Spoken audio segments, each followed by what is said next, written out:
following is a Shaw TV live presentation.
Talent from across Canada come to Winnipeg, Manitoba in search of their dream. Because your voice is very good, that you are on point. Because I'm giving you a yes already.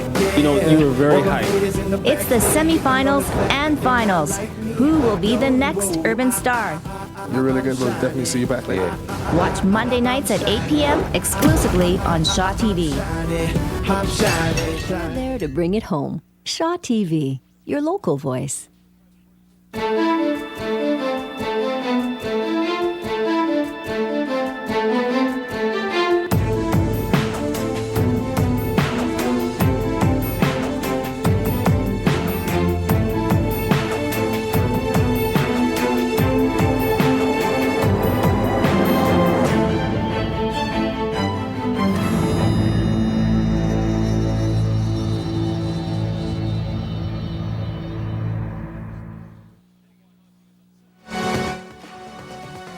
The score 29-21, a very close game. It started off with Oak Park off to a very good start, and then we saw Glenlawn really kind of take over this game. But in the second quarter, we actually had Oak Park outscore Glenlawn, believe it or not. Yeah, and it's funny. I look at the stats here. I look at total rebounds. Glenlawn, 28 total rebounds. Emily Potter has 13 of them. Oak Park has 17 rebounds. Emily's almost out-rebounding the entire Oak Park team. And I looked at the shot chart, and from the three-point line, which I think Oak Park wants to make a living from, they're 3 for 11. Yeah. Glenlawn, on the other hand, 13 of their shots have been within 6 feet of the bucket. So when you look at that kind of shooting percentage, unbelievable the success that Glenlawn's having. I'm sure that Oak Park's going to make some kind of adjustments to really force the shooting of Glenlawn a little bit further away from the basket. But so far, so good for Glenlawn. And I think right now, yeah, if I'm Murray Brown, my team hasn't played real well, and I'm within 8. So anything can happen in the second half. Yeah, and as you mentioned, like that's a higher percentage shot when you're shooting in from closer there. We can talk a little bit about the bracket and how the teams got to this provincial final. There we can see on the TV screen that Westwood and Glenlawn met in the semifinal, and Westwood was ranked number 1, so that would be kind of considered an upset based on the ranking, and then Oak Park defeating Fort Richmond. So we've got Glenlawn and Oak Park in the final here, number 4 and number 2 ranked. Now, they also talked about in one of the interviews how this is similar to the NCAA and how there's been a lot of upsets. And there we've seen a lot of the number 2 ranked beating number 11. But when you're talking about the top 4 teams here, I don't know if those are considered upsets, because really you've got 4 or 8 teams that easily could win. And that's the same on the boys' side. There are easily 8 teams that could have won this year. There wasn't a dominating team whatsoever. And based on these rankings, obviously in the girls' side, it's the same thing. There we see the bracket for the boys. We saw Garden City defeating Miles McKelvin, defeating Oak Park, John Taylor defeating Sturgeon Heights, and St. Paul's defeating Kildonan East. Any one of those 8 teams on a given night could have taken this one. And then we saw Garden City defeat Calvin in a close game, and John Taylor defeat St. Paul's in a close game. That one is also going to be a very exciting final. Both teams very athletic. John Taylor, huge, very big players that probably outweigh Garden City's big by 50 pounds. Yeah, it's going to be the will of John Taylor's big men, just big beasts taking the ball to the hoop against Garden City. But I think Garden City's got great finesse basketball players, so that should be an interesting game as well. Yeah, John Taylor kind of reminds me of an Oak Park team. They've got just some really big players, almost football-looking like players. Yeah.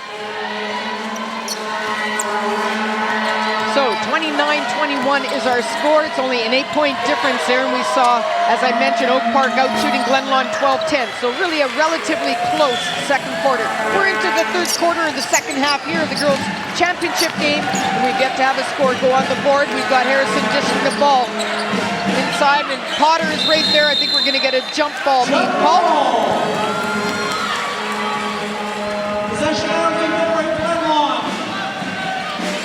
A little bit of that token pressure by Oak Park just to slow the ball coming up the floor, but I don't think Glenlawn really cares if they have to walk it up. CC does a good job with the basketball, takes good care of it. Potter gets it out to Hazel. Hazel with the outside shot, goes off the rim a couple of times, doesn't go in. Luckwell comes down with it.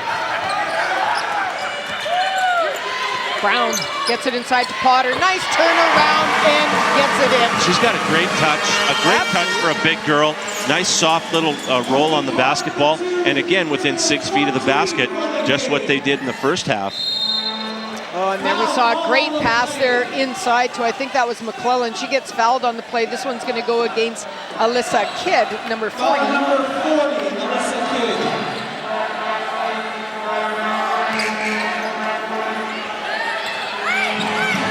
Glenlawn in a bit of a zone here to start the possession. And Monton going up left-handed on that play. Nice floater.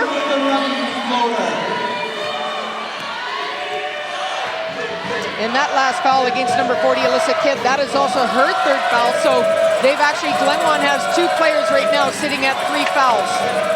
Potter with the ball, gets it stolen by McClellan.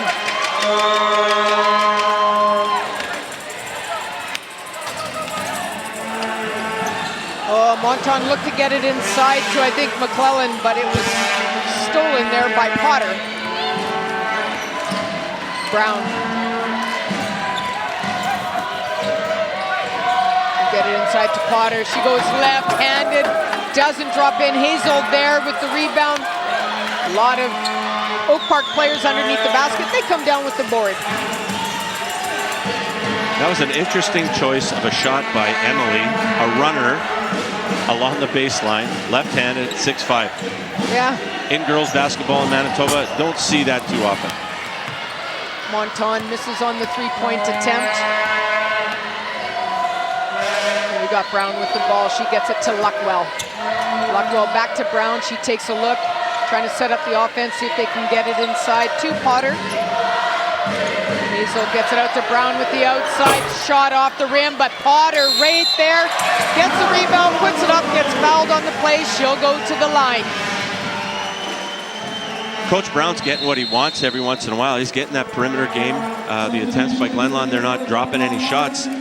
Their only success is right around the rim, and I mean they're still in the lead by 8. So if it's working, you don't have to fix it.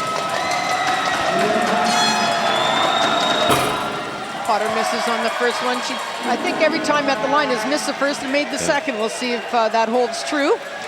Hopefully, we didn't give her the kiss of death here. Right on cue, Missy. Perfect. Most times we're usually the kiss of death, so it's nice that it worked out.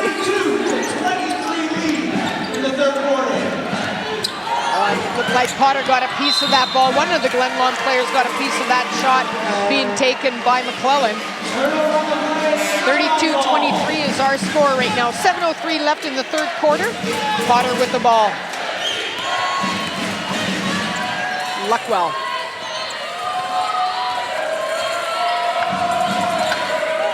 Brown. That ball stolen by Harrison. Talked about her defense early on. And a nice steal there by Cece Luckwell. She looks to drive and is good.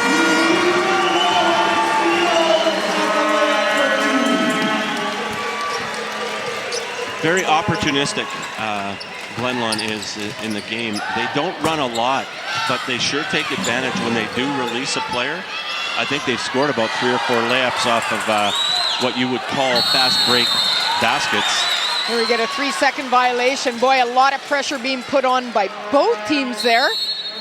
So 3-second violation called against Oak Park after stealing that ball. Glenlawn with the ball. Now we've got 2 Harrisons that are actually on the floor for, or on the team for Oak Park, and I don't think they're related at all, and pretty sure they aren't, because I know Amy Harrison is the daughter of Jeff and Jen Harrison. With the ball right now is number 9, that's Metcalf. Oh, sorry, number 9 is Majewski, I apologize. Monton. Monton looking to drive, goes up, doesn't drop in. Oak Park fighting for that ball, can't keep it alive. It's going to be Lion ball, inbounded.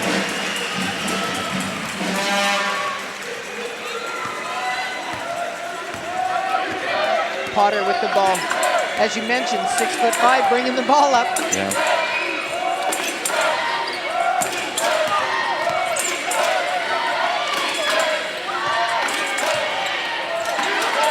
Brown takes a look. Outside shot by Luckwell. Monton coming down with it, 2-on-1, dishes it off to Harrison, but she couldn't control it, gets called on the travel.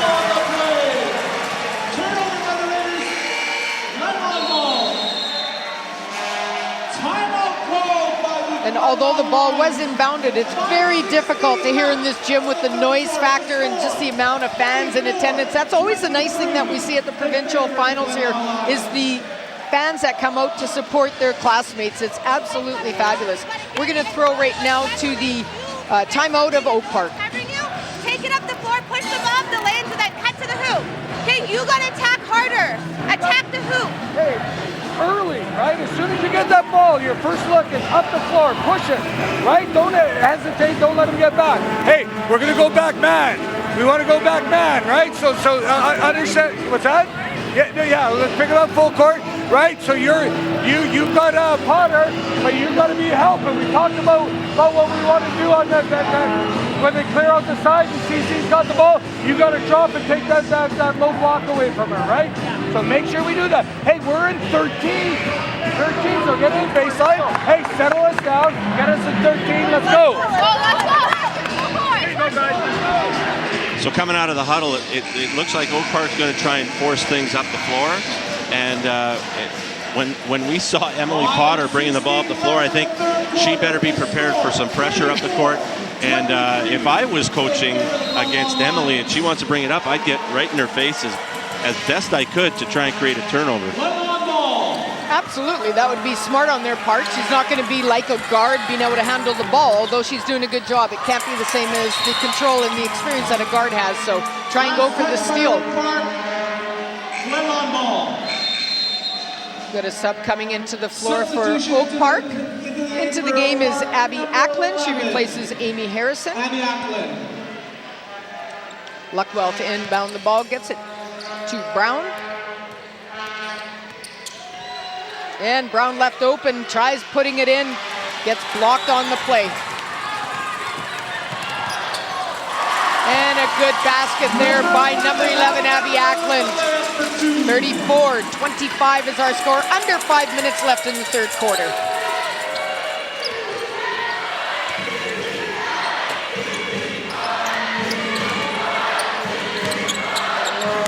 Potter with the ball, turnaround jumper, goes a little bit short. Coming down with it is number 9, Majewski. Gets it to Ackland. Monton inside to number 14, that's Moyer. And she gets called on the travel ball violation. Just the presence of Potter inside really forces Oak Park to really think, causing turnovers, missed shots, travel balls, etc.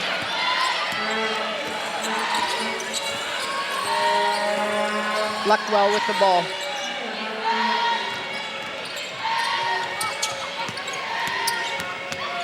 Hazel looks to drive and drains it. It's a big basket. Big basket by Hazel. But again, all the shots that are going down for Glenlawn right now are in the paint. 6 feet from the basket. I love those percentages as a coach. Outside shot taken by Monton, a little bit long, coming down with that, I believe is McManus. Somehow Oak Park got the ball, and short on that shot inside was Ackland, and when you're inside like that, you almost have to convert. Yeah, you have to. But again, Emily's not very far. So I think in the back of their minds, they're thinking, oh, she's going to come, she's going to swat something away from me. There's that pressure up the floor by Oak Park. Again, it seems more like a token pressure, Missy, than anything. Yes. Luckwell gets the ball into Potter. Potter takes a look, gets it all the way to Hazel, looking to drive. She's fouled on the play. I believe she'll go to the line shooting 2. One thing that I'm impressed with Glenlawn, and when they do take the ball to the hoop, they're taking it to the middle of the floor. They're not driving the ball away from the basket. They're getting into, I call the key the gold area, the gold mine area. Yeah. You're going to make better decisions from there, and the results for Glenlawn are obvious tonight.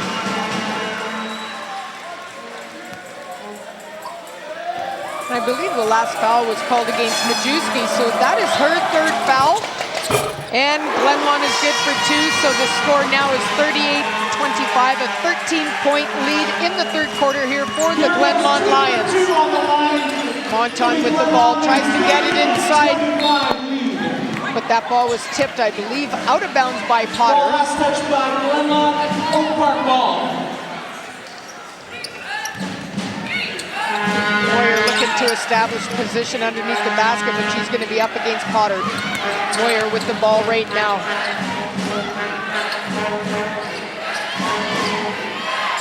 And Moyer taking a look, an off-balance shot. McManus fighting for that ball. Absolutely, you got to like that effort. Just real good presence of mind by Hazel, not causing a turnover by trying to get up. She just gave it to the closest red sweater that was open. Yeah. Real heads-up play by Hazel.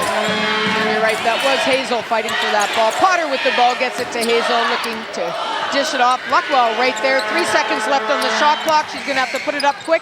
Goes off the rim, but doesn't go in. But Hazel comes down with a huge board, misses on that one. Potter with the shot, but we've got a foul called against Potter, trying to establish position underneath the basket, and gets called on the foul. That's a good call by the veteran official, Kinischuk. Danny's been around the game a lot. He played at a high level. One of the most respected officials in the province at this level, for sure. And you know what? For Emily, first foul. 2:26 to go in the third quarter. That's her first foul. Great position to be in. For Coach Kornberger, that's a lot better than picking up your third or fourth in this. Absolutely, because that can really change the way a player can play and how aggressive they can be. So great position to be in. Monton takes a look, gets it in, or out to, I believe that's Harrison, Tegan Harrison.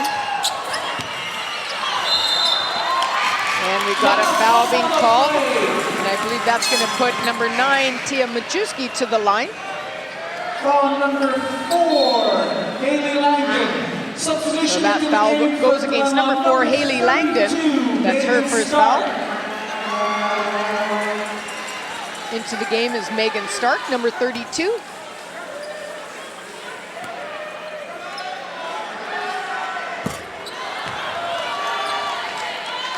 Majewski will get a second opportunity. Our score is still 38-25, just over 2 minutes left in the third quarter.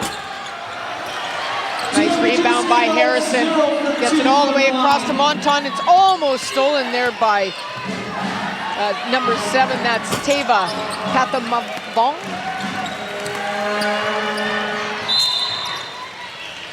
Last touch by Glenlawn, Oak Park ball. So we've got a few subs into the game, so we're seeing Glenlawn getting the opportunity to put in some players. Number 2, Kira Hazel. And in for the Oak Park Raiders, number 6, Emma Ridd. Emma Ridd back into the game for Oak Park. There we've got a long shot into Potter, who drives and is good. I was watching the eye contact Cece and Potter were making before the ball was even handed to Cece, and they knew exactly what they were going to try and do. That was a wonderful execution of an inbound pass. Jamie Tully tried getting a little bit closer to the basket. Might have been a better option just to kind of go up and take that shot with the distance away from Potter. She kind of went right into her, and that pressure, as we know, 6'5", is quite a presence. She's changed a lot of shots on Oak Park's part because of just her presence. And they're sitting in a zone right now, Glenlawn, just to try and maybe save Emily or really force Oak Park to try and beat him from the outside. Good effort by Oak Park, and number 11 there, Ackland, trying to keep that ball alive. Just over a minute left in this third quarter. 40-25, 15-point lead with the ball right now was number 6, that Miranda Isaacs.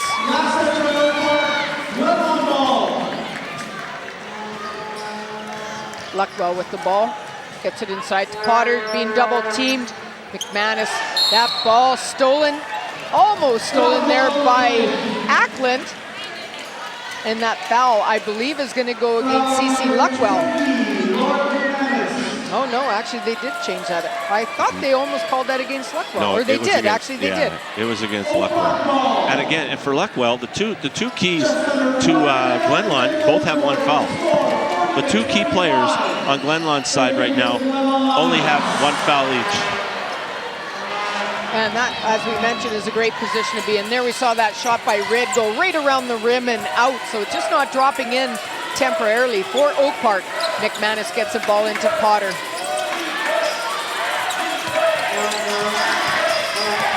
Stolen by Monton. She takes a look. The lane is left open. She misses on that, but right in perfect position was Rid. Pressure being put on now by Oak Park. Clock still running, 9 seconds left in this third quarter. Luckwell, not much time. Monton going for the steal. 1 second left, gets it to McManus. The shot was not taken on time. That was a pretty good attempt by Glenlawn. But, you know, they were able to extend their lead to 13. And right now, Oak Park is living and dying by the three, and they're not quite making it. They're definitely having a tough time from the perimeter because they certainly can't generate anything from inside. So it's a 13-point lead right now for Glenlawn. 40-27 is our score. We saw Glenlawn outscore Oak Park in that quarter by a score of 11-6. We're just going to go courtside where Mitch is waiting with an interview. All right, thanks a lot. Here with Tony Carvey, the principal at Oak Park. And Tony, talk about what it means for your school to be back here at the provincial final at the basketball level. Well, it's always an exciting time, and we're just fortunate to have a wonderful coach in Murray Brown and just a staff that supports him and all the athletes, the kids that work super hard, and it's nice to have such a great turnout today. Absolutely. Now, also, Oak Park's a bit of a powerhouse in pretty much every sport. What's your secret? Well, I'd like to take credit for that, but I really can't since it's only my first year. What really it is, I think it's the community. Like, they really develop athletes in the community. Charleswood is known for having some really good athletes. And then the coaches, you know, we have wonderful staff members that work really hard with the kids. So, you know, parents bring the best of the kids out, and they come out and support them, so we're really, really proud of them. That's Tony Carvey from Oak Park. We'll go back up to Missy and Greg, guys. Thank you very much, Mitch and Tony Carvey, principal of Oak Park. And as he mentioned, it's got to be pretty exciting because they've had a solid program in a lot of the sports for many, many years, and they are definitely no strangers to the court, especially in basketball. Oh yeah, both their men's program and their girls program, they've always been very solid, and coaching stability helps. Absolutely. And you might know that a little bit with your husband coaching the Garden City team. It really helps to develop a program when you have consistency in the coaching ranks, and that's why you can consistently see these teams back every year challenging for a provincial championship. Yeah, it's surprising actually how much that does make a difference, but you see teams that go through coach after coach after coach are always kind of behind the 8 ball, so it does make it a little bit more challenging. So when you do have that consistency, and then also kids come in knowing what the expectations are as well. Yeah, for sure. We're into the final quarter here of the girls' championship game. We've got number 4, Glenlawn up against number 2, Oak Park, and currently we have a score of 40-27, a 13-point lead in favor of the number 4 ranked team, Glenlawn Lions. We also saw Glenlawn earlier in a couple of days ago in the semifinal beat Westwood, who was ranked number 1. So there we see the replay on that one. We got a foul being called on the play. Luckwell is at the line right now. She's good on the first.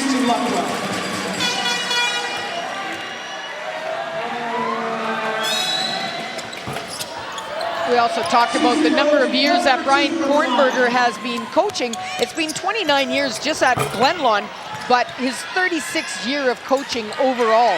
Yeah. So you talk about a wealth of experience, and there a big steal by McManus, almost a back over, but good hustle and awareness there by CC Luckwell. Nice steal, almost a steal by Amy Harrison. Again, we talked about her defense early on. Yeah, we've been talking a lot about Emily Potter for Glenlawn, and she's certainly a prized possession as a grade 11 player. But I think the girl that's really made a difference tonight is Luckwell, 24. Controlling the pace of the game, getting the ball into Potter, and scoring on her own. She's done a lot of damage on her own. I think she's at 11 points for the game so far. Nice shot there by, that was number 10, Carrie Lynn McClellan. Yeah, I'd like to sort of expand on Luckwell. She's also in that guard position, so running the offense, and shows a lot of composure when she's bringing the ball up. And that's what you want from your guard, is that type of experience. And if you watch her expressions as the game goes on, doesn't really change whether they're up or they're down or the other team's made a bit of a run. She doesn't seem to falter at all. I don't know which timeout we might be looking at. It looks like we're going to be in the Glenlawn timeout. Can't stand still and post up. You have no one thing doing that today, not one hoop. You always have to go away and come back, go away and come back. On the move, come to the ball. We come to this side, you go away, you come back. She's moving, we'll get her the ball, but if you stand and post up, they're on her just like a bunch of gnats. Keep penetrating. And most importantly, guys, go to the offensive glass. Okay? Now, Jamie, take away that high post pass. Go guys, 3 tight right now, let's go. I think Coach Kornberger wanted to make sure his girls knew about their break against pressure, because right now Oak Park's got to keep coming at them tooth and nail. They got to stretch the game to a 94-foot game, and not just with token pressure. It's got to be in your face, really forcing Glenlawn to turn the ball over. That's the only way they're going to get back in the game. Monton takes that outside shot, in and out, but Rid comes down with a huge board for Oak Park. A lot of pressure being put on, and this time it looks like a foul is going to be called. I thought they might have actually called 3 seconds there initially, but they are calling a foul. Foul called on the play, number 20, Laura McManus. So Laura McManus, that's her second foul.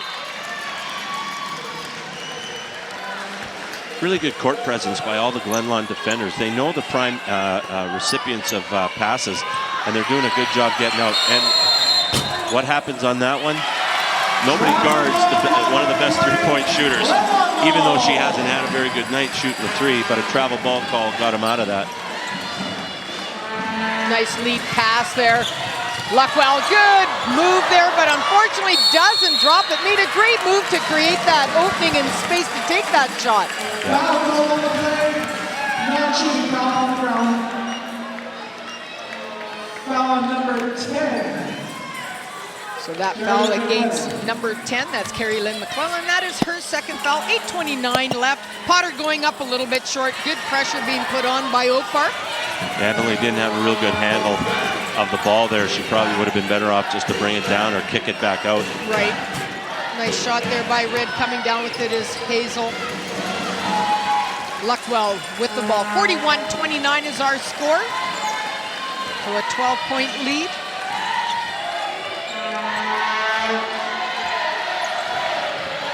Nine seconds left on the shot clock. They get it inside to Potter. She turns.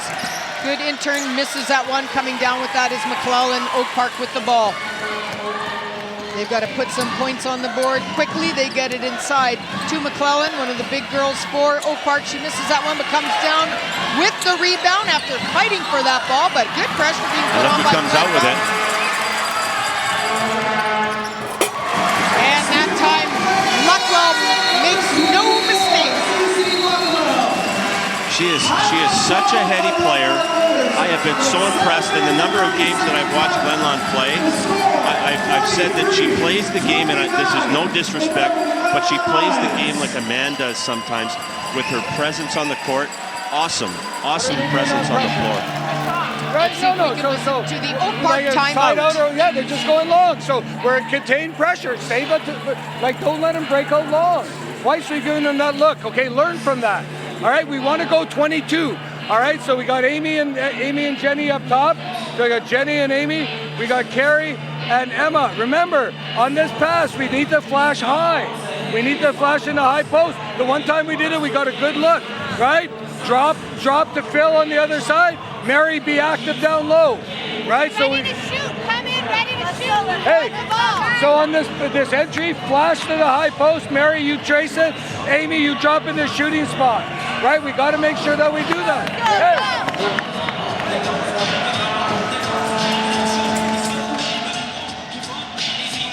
There we get a look at some of the fans in attendance. That's the Oak Park Raider fans. And one of the Oak Park players. The two schools are exhibiting such great community spirit and great school spirit right now. It's awesome to watch. Yeah. This is what high school athletics is about. Now, it's funny because you had mentioned that Luckwell, with no disrespect, plays like a man. And it's funny because Phil will say that to me sometimes, and I always try and correct him on that and say she plays like an athlete. Okay. She's a heck of an athlete. She is definitely. I'm pretty impressed. Definitely. Plays a very aggressive game. Oh, there's that leakage. And a great pass to Hazel. She goes up and makes no mistake. 45-29 is our score.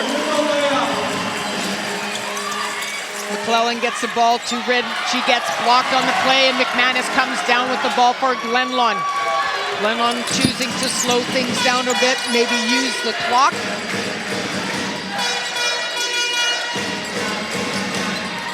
Luckwell takes the outside shot. Again, doesn't drop in, so the ball's really rattling off a bit. It almost looks like the rim's a little loose because it certainly is moving. Yeah. Well, you look at the totals right now for Glenlawn. 3 players are in double figures and are accounting for the bulk of the points. They scored 45, but 3 players are accounting for almost 43 of those points. Yeah. As a matter of fact, they are accounting for 43. Not almost, they are. My quick math. You are very good. Thank you.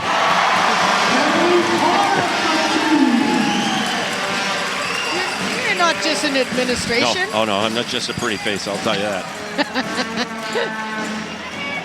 I'm pleading the 5th. Okay, good, thank you. Yeah, that's why they don't show us on camera too often. It's also me. I've often wondered why Mo asked me to do this, and I've got a face for radio. Yeah, that's what I say. I'm the same. And even this voice can scare people. I scare my students all the time. So. Luckwell with the ball right now, 47-31. Just over 5 minutes left in this girls' championship game. Oak Park coming down with the ball. Monton bringing the ball up for the Raiders. She takes a shot, and it has a favorable bounce and drops in for her. They've got it to 14. Murray was talking in his timeout about contained pressure. Well, if it's contained pressure, Glenlawn will gladly walk the ball up the floor. They don't have a problem with that. McManus, especially if it's in Cece. Sorry to interrupt. Yeah, no problem. Especially when it's in Cece's hands. There's that pressure on the ball. Yeah, Hazel with the ball, and she gets fouled. I'm going to guess that this might be against, no, it wasn't called against Harrison. It looked like she kind of went over top, but number 6, I believe, might have been called on that foul. We'll find out right away. I believe the foul was on 6. Right, that's Rid.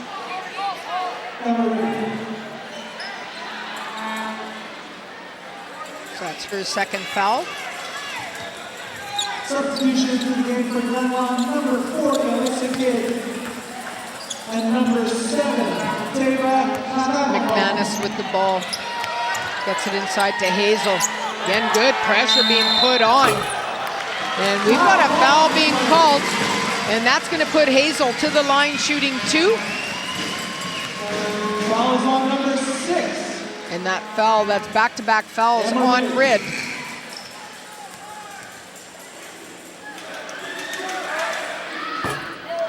What I liked about her possession, though, Missy, she ripped the ball through and took the ball aggressively to the hole. It wasn't a passive move to try and get through. It was an aggressive rip, we call it, trying to get position to move to the basket. Tough break for Oak Park there. Yeah. That was a great rebound, though, by number 10, Carrie Lynn McClellan. Substitution to the game for the Oak Park Raiders. 47-33 is our score. 4.5 minutes left in the girls' championship game here. Right after this game, we're going to have the boys' championship game featuring number 1, Garden City Fighting Gophers against number 3, the John Taylor Vipers. Oh, and Hazel, one extra step. And I think she knew it the minute that she put the ball on the floor. Fundamentally, the girls from Glenlawn are pretty sound fundamentally, as well as the Oak Park girls. Just good fundamentals, good solid fundamentals. It's good defensive pressure by Oak Park that caused a turnover. Right now, they're just not putting the basketball in the hoop. Right. They're struggling to score. Let's see if we can listen in to the Glenlawn Lions timeout and Coach Kornberger.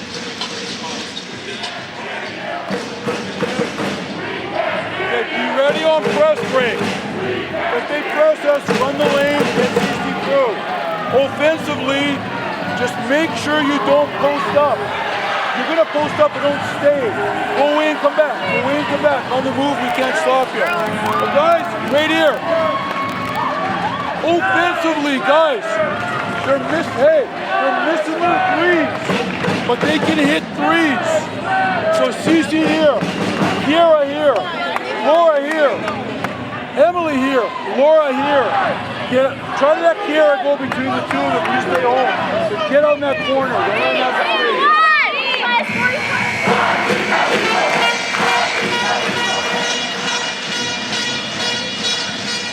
It sounds like Coach Kornberger just wants to make sure that from a press break perspective, all the girls understand where they're supposed to be.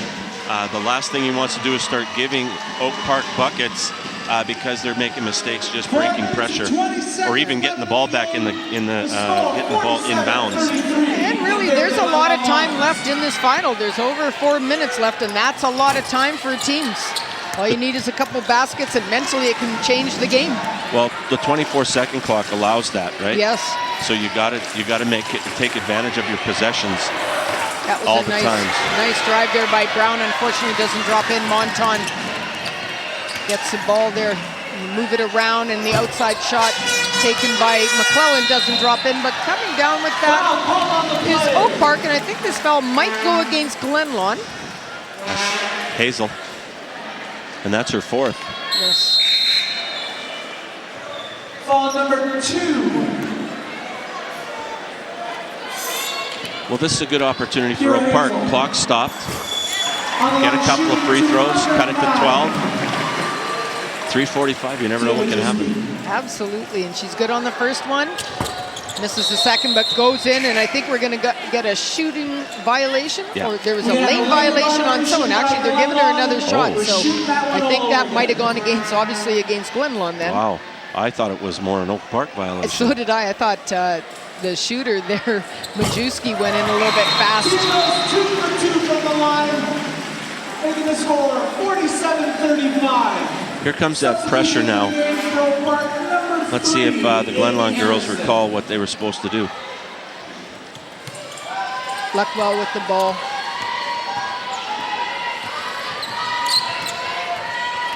Three and a half minutes left, 47-35, back to a 12-point lead. And Potter makes a huge basket. That execution is incredible. Emily's full stride. Unbelievable basket. That's an awesome hoop. And that was a drive there by Ackland. She gets fouled on the play. I believe this one might go against Potter. Yeah. Stepping in, but didn't quite establish position. Emily Potter, her second personal of the game. So she might have just gotten a little bit of a Charlie horse there. We'll see if we can take a look at that last play. To all the spectators in the crowd, at the conclusion of this match, we do not. There we see her go up. We couldn't really see because of some of the Oak Park players in the way, but I believe she might have taken a knee into the quad area, so that's a Charlie horse typically. If you do decide to do so, you will be asked to leave. Not the nice way either. And there we could hear the public address announcer announcing that crowds to please stay in the stands after. If not, they'll be asked to leave, not in the nice way. There is a police presence here, so you never know where you end up tonight. And look at the crowd along the top here, Missy, just getting ready for the next game. Waiting for the boys' game, so they're hoping that the crowd kind of leaves and that they can get some seats here. And again, typical of the basketball provincials and volleyball provincials with the MHSAA, you always get a great crowd. Easier said than done. Yeah, sure. So 2 very important points at the line there. And that ball went off Harrison and out of bounds. I think she was saying it went off Luckwell, and it almost looked like it did go off her face.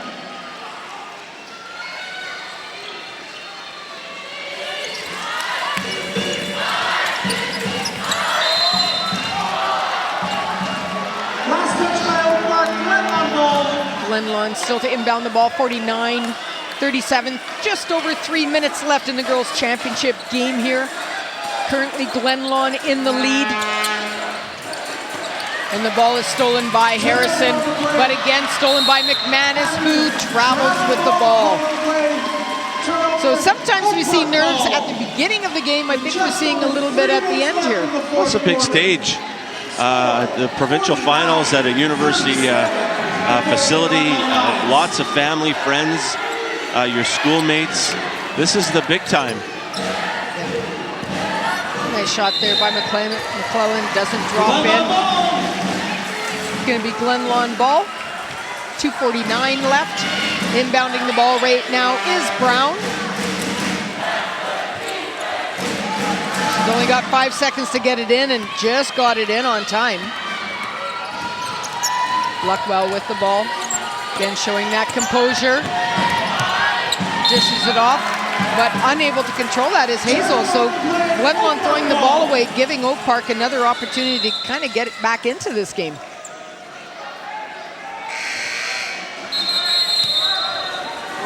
Timeout called on the play. And I think Glenlawn has seen enough, so they call a timeout right now. We're going to go listen in to Coach Murray Brown and the Oak Park Raider timeout.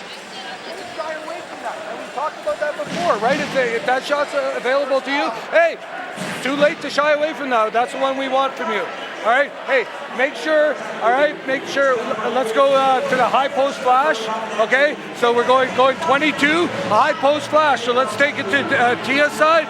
Carrie, you flash into that high post. You come in there, you got to be a shooter, right? Make sure that you power it up. Colleen, you flash over top, you try to get a seal, and we got to crash the board. So Tia, after you release that pass, you got to be crashing the board, right? Hey, we're in red. We're in red, right? So you know what we have to do, right? You could, yeah. Hey, like, what are we gonna do? What are we gonna do? No. Yeah. We got. Hey, tonight. Hey.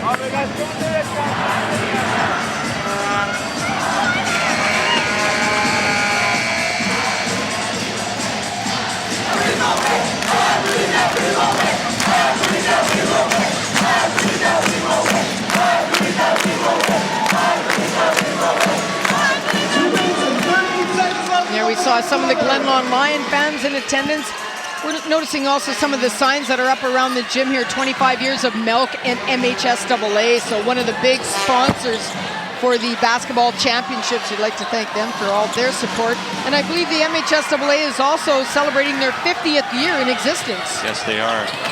We're as old as the MHSAA. Yes, I am.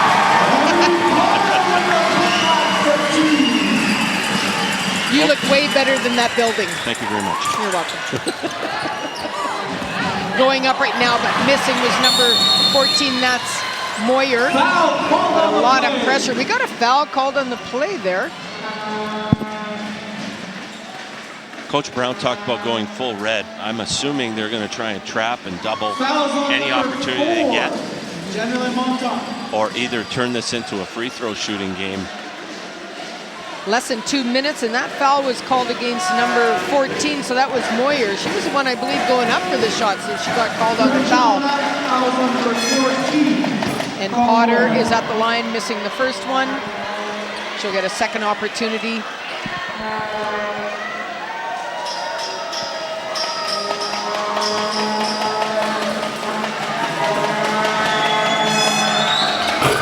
And misses the second one. We haven't seen that at all this game. Just under 2 minutes left in the game. Good attempt there by Moyer to try and keep that ball alive for the Raiders. 51-37 is our score. 14-point lead right now for Glenlawn. 1:47 left in the girls' championship game. Things looking like it's in Glenlawn's control right now. Although we've seen funnier things happen. Yes, we have. Luckwell with the ball right now, doing a tremendous job here tonight, showing a lot of control. And there we see a turnover by Glenlawn. Oak Park with the ball. Monton looking to drive, goes up, puts it up, doesn't drop in, but coming down with that is McClellan. Good movement by Oak Park. Monton with the outside shot, and she tweets the three. 51-40, only an 11-point lead, a minute 19, and remember the clock stops till you inbound the ball. So it's not like you can run the time down not inbounding it. Yeah, those days are over where you just took the ball out of bounds with 3 seconds to go in the game. As long as you could get out of bounds, the game was basically over. But it's going to turn into a free throw contest now, and it's the only way that Oak Park's got a chance. And then they got to drill a bunch of threes. And it stops the clock, so it's can still work in favor for Oak Park with the clock not running, because they need time on their side right now. And if Glenlawn continues to miss from the line, then it's a good play. Brown right now with her second attempt. And she misses both, and no rim, I believe. So they're 0 for 4 in their last 4 free throw attempts. Yes. Timeout called by the Oak Park Raiders. With the score, 51-40 in favor of the 51-40 is our score, 11-point lead. We are at a minute 9. Let's see if we can listen in to the Glenlawn timeout. Okay, guys, right here. Now look, can we bounce in the ball? Okay, we got it at center. Now here's what we're gonna do. We got it at center, make a huddle. And you go that way, Kiara, in the huddle. You go that way, Laura. You go that way and come back. You go that way into our own end. Their ball, they advance to the front court. Okay. Watch out, number 4. Listen. No hey, Jenny is the girl that can hit the threes. No, we can be there. We've been there all game. Cece, it's a good idea. But hey, be aware of Jenny. Me too. Everybody set, get that corner. Let's go. Let's go.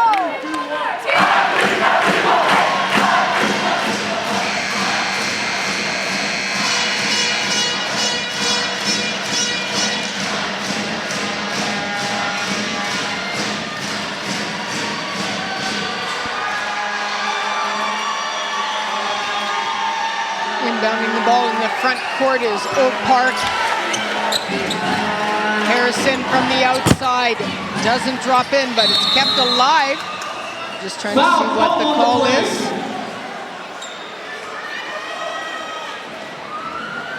Oh, correction there. Shot clock changed down to 14, please. Inbounding the ball again is number 9, Majewski.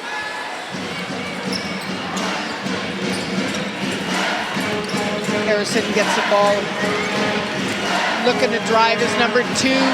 Doesn't make it. That's Jordan Tully. And we've got a jump ball being called. There is less than a minute, 50 seconds left in this girls' championship game. 51-40 is our score in favor of Glenlawn, and Glenlawn with the ball right now. They get inside to Potter. Brown with the ball, looking to bring the ball up. And there we get Harrison. That's going to be called on the foul. And that's going to be her 3rd foul. Foul number 3. That's going to put Brown to the line. Jamie Brown shooting right now for the Lions. Makes the first one. That's better. Yeah. And misses the second one, but Potter right there reaches for that ball. Big rebound. 38 seconds left. This foul going against number 9, Tia Majewski. That's going to put Glenlawn once again at the line. Her 4th personal. Substitution to the game for Oak Park, number 8, Erica Nixon. So Erica Nixon into the game for Oak Park. 52-40 is our score. 38 seconds left in the girls' championship game. Brown with her second attempt, and she's good. So we're back up to a 13-point lead. Harrison gets a ball to Majewski, misses that shot, but right there was number 2. That's Tully. She converts. Brown gets the ball inside to McManus, who literally gets attacked for that ball. This foul, I believe, going against Majewski. That'll put McManus to the line. It's a little strange, 20 seconds left, and I don't know if Coach Brown wanted that or he just wanted the clock to kind of